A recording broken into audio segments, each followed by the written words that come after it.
Today I'm going to show you how to use a sextant to change a tire. No, we're not doing that. I tell odd and chilling stories from all over the world. If you'd like to reach out to me via social media, my name is Mr. Sextant across all platforms. And please comment right here. If you like this video, please come back and watch some more. So here we go.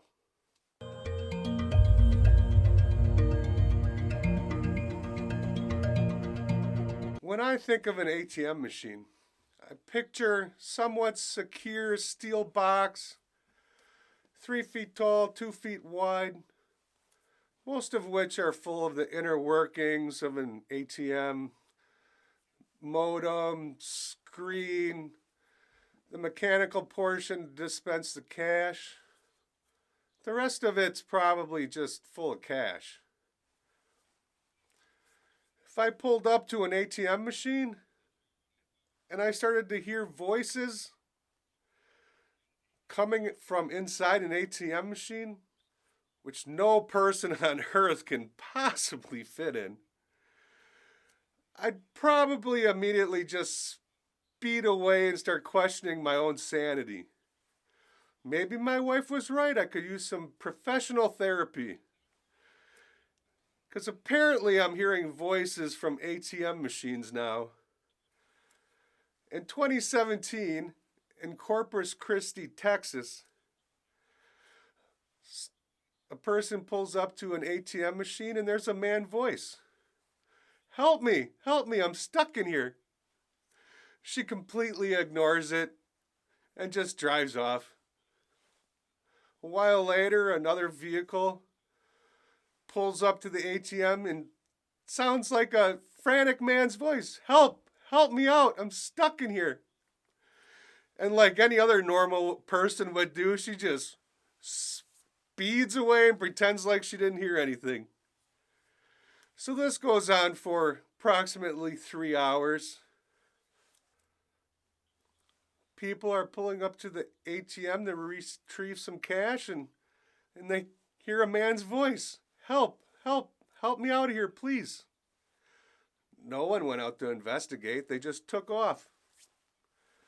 And I think this has been done before on a show called Candid Camera, where unsuspecting people drop mail into a mailbox and they hear a voice coming from the mailbox. Thank you. Come back anytime. Or is that all the mail you have for me today? Of course, there's a hidden camera watching the unsuspecting mail dropper's reactions. And of course, there's not a person in there. It's just done with a speaker. Now, this particular ATM machine is designed with a small room on the back side to access the inner workings of the ATM. Do some service, add the cash. I imagine this type of installation is more secure than just a box bolted to the wall. Well, this is where James Portillo, an ATM serviceman, has been trapped inside the small room. The bank where this ATM machine was housed is under construction.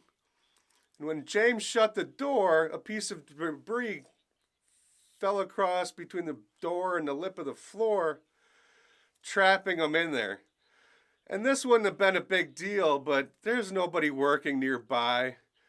And James left his phone in his work truck. And James had stated in an interview that the people that were doing the ATM transactions couldn't hear him because of the sound of the engine from the vehicle they were driving, which I completely disagree with because I have a 2014 Chevy Cruze, and when I'm outside of it, you can't hear it running. And in my opinion, every single person that pulled up to that ATM machine could hear him plain as day. It either scared the crap out of them, they thought it was a joke, or they just chose to ignore it because nobody could possibly fit in an ATM machine. So James is trapped in this small room, and he's trying to set off alarms in the bank and pounding on the walls and yelling out. And it's unclear why he started to panic in this small room. Was he running out of oxygen, or had to go to the bathroom, or he needed something to drink? Anyway, he started to panic. He thought if he could slide a note out the receipt slot of the ATM machine, that would probably get someone's attention. But he didn't have a pen either, so he thought he might cut his finger and then write in blood. I don't think that would have worked at all. Imagine a blood-written note popping out of an ATM receipt slot. That's more creepy than someone's voice coming from inside an ATM machine. So I think he would have been trapped in there for a long, long time. So James finds an old Sharpie one of the construction guys discarded. So he starts sucking on it until the ink becomes visible. So he writes on a piece of paper, "Please help me, I'm stuck in here." And then he leaves his boss's phone number. The next person that shows up is a woman on foot. At the end of her transaction, he slips the note out of the receipt slot and waits for her to read it. And then he yells out, "Please help me, I'm stuck in here." And the lady says, "Are you stuck in there?" And James says, "Yeah, please help me." So the lady says, "Well, I'm going to have to get my husband," whom was apparently standing right behind her. So they call 911. When the police arrive, they're actually suspicious that somebody's holding up the bank, and it's a failed robbery, and James accidentally locked himself in the room in the process. And I can just imagine how that conversation went when the police arrived. You imagine? Police knock on the side of the thing. "This is Sergeant O'Connor from the Corpus Christi Police. Is there anyone in there?"